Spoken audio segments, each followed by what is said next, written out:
주몽이 뛰어난 어떤 능력을 가진 사람을 주몽이라고 불렀다고 합니다. 그게 곧 이름이 된 거예요.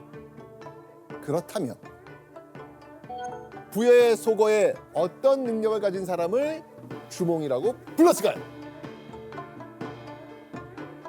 아, 사냥? 아주 좋은 접근이에요. 자, 일단 정확한 답은 아니고요. 아, 정답. 네, 활을 쏘는 능력. 정답. 아, 맞아. 맞습니다. 활을 잘 쏘는 사람을 주몽이라고 했던 것이죠. 활을 잘 쏘는 것을 주몽이라는 까닭에 그것으로 이름을 지었다. 주몽이 활을 잘 쏘는 모습을 보이니까 너가 주몽이다 라고 부른 거고 그게 이름이 된 거죠. 자, 여러분 이 주몽의 활솜씨가 어느 정도인지 궁금하지 않으신가요? 주몽의 천부적인 활쏘기 능력이 발현된 건요 7살 때였습니다.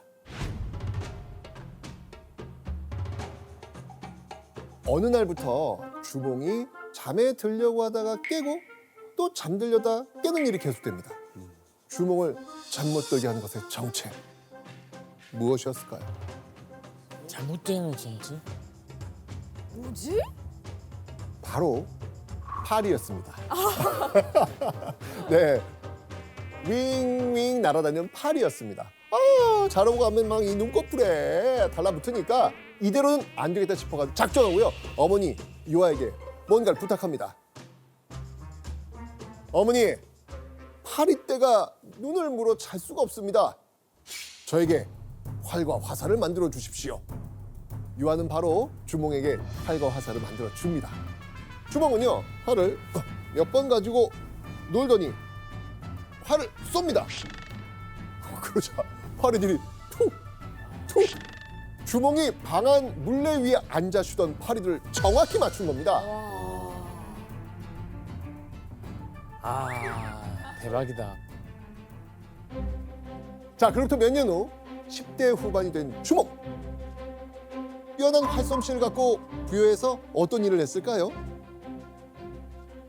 그때부터 저는 알 것 같아요. 화살 잘 쏘니까. 네. 그때부터 동네 그 부여 쪽에 파리들을 잡는 파리 사냥꾼으로. 파리 사냥꾼. 근데 활을 잘 쏜다고 했으니까 파리가 아니라 사냥을 하면서 그걸로 그 도움을 주면서 뭔가 살았을 것 같아. 자, 남다른 활쏘기 실력을 뽐내던 주몽은요 이렇게 지내고 있었습니다. 왕이 가서 주몽에게 말을 기르게 하였다. 좀 이상해요. 왕이 가서 예를 들면 자기 마국간에 가서 말 밥 주고 그런 일 하는 건데 좀 그렇지 않나요? 맞습니다. 신의 아들 주몽이 말을 돌보는 허드렛 일을 하고 있었던 겁니다. 자, 주몽은 왜 이 일을 하게 되었을까요? 제가 봤을 때는 왕이 이런 그 소문들을 들을 거 아니에요. 이제 왕 입장에서는 얘를 좀 견제해야겠다. 누군가가 금왕에게 이렇게 말했기 때문입니다. 주몽이란 자는 신통하고 용맹한 장사여서 눈초리가 비상하니 왕이 일찍 도모하지 않으면 반드시 후환이 있을 것입니다. 누군가가 주몽을 죽이라고 했던 겁니다. 와. 이렇게 말한 사람의 정체 바로 금화 왕의 첫째 아들 대소였습니다.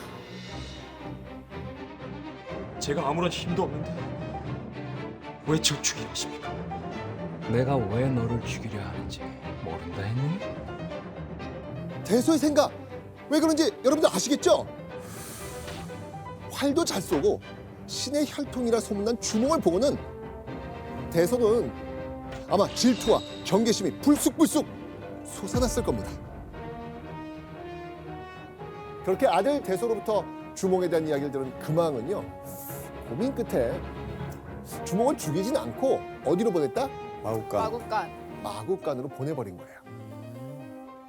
한편 이 마국간에서 일하던 주몽은 어느 날 어머니 유아를 찾아가서 이렇게 말합니다. 나는 천재의 손자인데 남을 위하여 말을 기르니 사는 것이 죽는 것만 못합니다. 남쪽 땅에 가서 나라를 세우려 하나 어머니가 계셔서 마음대로 못합니다. 화가 나는 거죠. 답답하고. 음. 난 진짜 큰일을 할 사람인데 내가 왜 여기서 이렇게 묶여 있어야 되냐. 맞습니다. 주몽은 천재의 손자인 자신이 금화왕을 위해 마국간에서 일하는 건 이건 죽는 것만 못하다. 이렇게 사느니 나 그냥 남쪽 가서 나라 세우고 싶다. 부여 떠나서 큰 뜻 펼치겠다. 마음을 결정한 겁니다. 든든한 세 친구의 협력을 약속받은 주몽.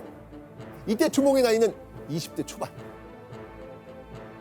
이후 주몽은 경계가 느슨해진 틈을 타 친구들과 함께 동부여를 드디어 떠납니다. 야심만만하게 남쪽으로 달린 주몽. 근데 잠시 후 이 주몽의 뒤로 요란한 말발굽 소리가 들려옵니다.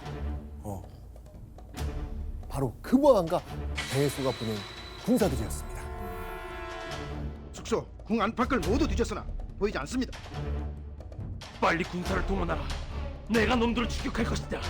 예, 전하. 바로 주몽이 도망친 걸 부여군이 알아챈 겁니다. 자, 그렇게 펼쳐진 추격전. 주몽과 친구들은 초인적인 힘으로 앞만 보고 달리고 또 달립니다.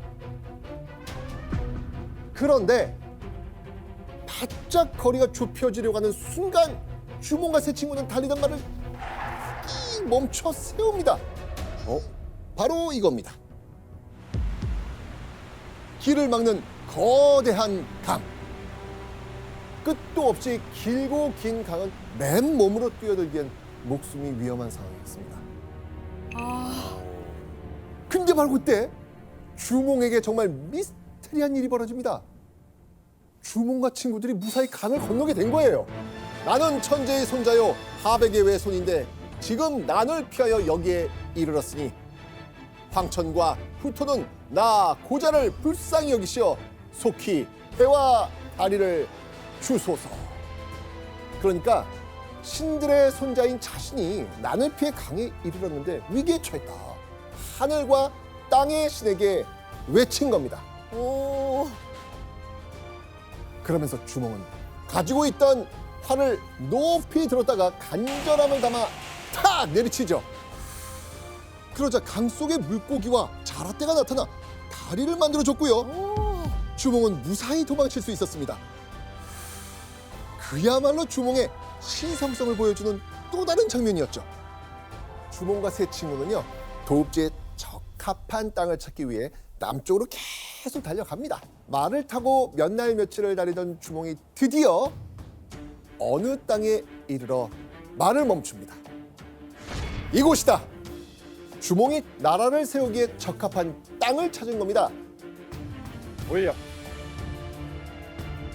이 깃발을 세우거라. 예. 주몽이 멈춰선 곳은 바로 이곳입니다. 졸본. 네, 졸본입니다. 주몽이 첫 도읍지를 결정한 순간이었습니다. 이때가 기원전 37년. 우리가 여행 HDX 어디로 갔습니까? 기원전 37년. 맞습니다. 이때 일어난 겁니다. 자, 그렇다면 이 주몽은요, 졸본의 어떤 모습에 반해 이곳을 수도로 삼았을까요? 자, 지도를 보면요, 졸본은요, 지금의 중국 랴오닝성 환인 일대라고 보고 있습니다. 그러니까 압록강으로 흘러들어가는 이 혼강이라는 그 강의 중류 지역에 있었는데요. 보시면 알겠지만 현재 환인시가지와 하고성자 토성이 위치한 곳에 제법 넓은 평탄지 펼쳐져 있습니다.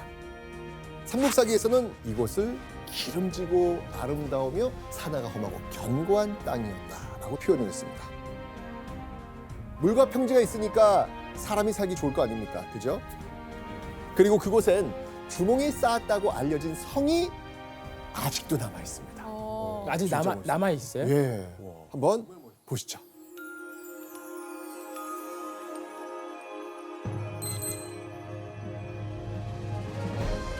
저 산이 네. 이게 산성이에요? 무슨 무녀 산이죠? 산성. 보시죠.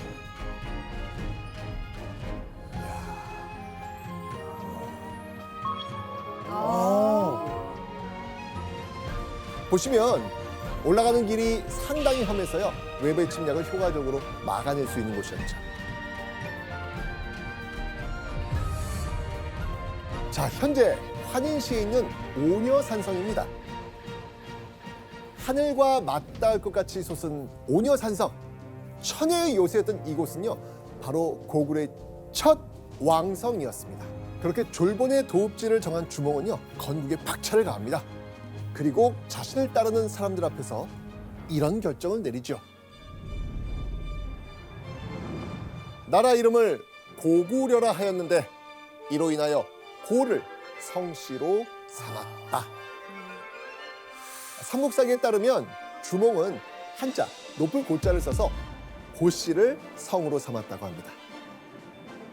그래서 우리가 배울 땐 고주몽. 그렇죠. 이어서 주몽은요, 자신과 함께하는 세력들을 모아서 궁신의 예를 갖추도록 합니다. 주몽이 스스로 자신이 바로 이 나라의 왕임을 선언한 거죠. 짐은 천년만년 이어갈 고구려의 태왕으로서 강대한 나라를 세울 것이오. 주몽이 처음 나라 이름을 걸 때는 그냥 함부로 이름 지을 수 없지 않습니까? 자, 그러면 우리 한번 따져봅시다. 조나단 씨, 주몽이 고구려를 건국한 게 몇 년이라고 그랬죠? 기원전 37년. 7년. 정확히 기억하고 계시네요. 그런데 기록을 보면 그것보다 훨씬 이전인 기원전 2세기 무렵에 고구려라는 이름이 있음을 보여주는 기록이 남아 있습니다. 그 당시에요. 네. 이게 어떻게 가능했을까요? 그러니까 주몽이 남하하기 한참 전에 압록강이라든가 홍강 일대 어떤 지역이 고구려라는 이름으로 불려졌던 것이죠. 원래 있었네요. 그런 기록이 원래 있습니다. 그런데 시간이 흘러서 그 지역에 주몽이 와서 독자적인 국가를 세우면서 고구려라는 그 지역의 이름을 나라 이름으로 만들었다라고 볼 수 있고, 그런 의미에서 이제 국호라는 의미에서는 이제 처음으로 주몽이 고구려를 사용했다, 이렇게 보면 됩니다. 예를 들면 이제 여기 지역 이름이 서울이라고 했는데 전체 나라 이름을 서울로 바꿨다. 뭐 이런 그런 느낌으로. 셈이죠. 예. 신기하다. 그러면 이제 고구려라는 그 지역의 뜻은 뭘까요? 한번 상상력 발휘해 보세요. 고구려. 한자를 알면 알 것 그러니까 같은데. 숫자를 좀 혹시 저 고가 볼수 또 있을까요? 높을 건가요? 고자는 높을 고자를 쓰죠. 그러니까 높은 나라? 높을 고자만 생각하지 말고 이제 구려. 구려? 구려? 구려요? 이거는 우리가 생각을 좋게 할 수 없는. 높고 구려요? 구려? 이 대목을 이해하기 위해서 구려라는 것은 고구려에서는 성을 구루라고 불렀습니다. 구루. 구루. 구려는 아마 구루랑 같은 말이었던 것 같습니다. 그럼 높은 성이네요. 높은 성, 큰 성. 아. 그래서 주몽이 세운 도읍, 그 지역의 뜻을 살펴보면 높고 큰 성이다. 그런 뜻에서 고구려라는 나라 이름이 만들어졌다라고 이제 해석할 수가 있겠습니다.